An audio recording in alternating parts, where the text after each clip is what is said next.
Hey everyone and welcome back. Today we are diving into how I built my tea serving robot, and first of all, I got to tell you about big oopsie I made right at the start.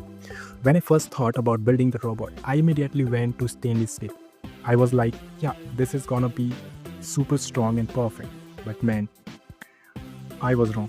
Turn out I really don't like working with stuff that's so hard to cut and put together. I'm talking about needing big tools like angle grinder and welders. Not my idea of fun. It just became clear that stainless steel was not going to work for what I wanted to do. So I switched gear and started using aluminum extrusion. I actually messed around with it before the base. And I even shared that video on the channel. So check it out if you haven't. This stuff is way easier to work with a super versatility.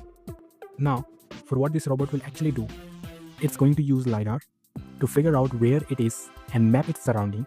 Once it mapped its surrounding, I can choose a particular coordinate where my robot is needed to navigate to. For example, let's say 2,3 is my coordinate of my kitchen. So it will be stored in that. I will be making an extra GUI for the screen, which will be very easy to use and very interactive. So as I click that coordinate name, let's say kitchen, so it will be navigating to kitchen.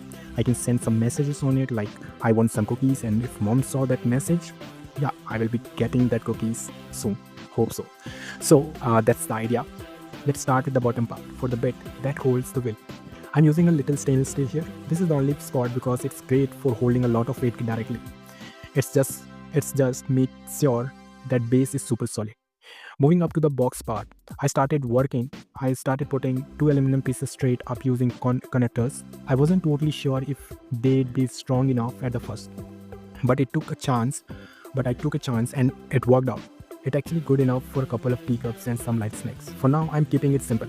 If it causes problem later, I definitely will be going to add extra aluminum angles or supports for it. Once the frame was done, it was time to cover it up. I grabbed some corrugated sheet I had lying around. Not only were they right there in my room, but the black color makes the robot looks really neat. And because I'm obsessed, I had to add some purple. This is my favorite color. I put it in almost all of my project for the pop of color. Yeah, I used some purple stretchy foam and super glued it onto the sheet. Then comes the part I usually dread, the electronics. My wires always end up looking like a bird nest. So I found an easy fix, electronic box I bought online. These little boxes are perfect for hiding all my messy wires and parts, making the robot base look clear and tidy. After all that, I was totally wiped out and had to take a long break. But that's it for this part, and for the build in the next video I will be get into the LiDAR and sort out most of the rest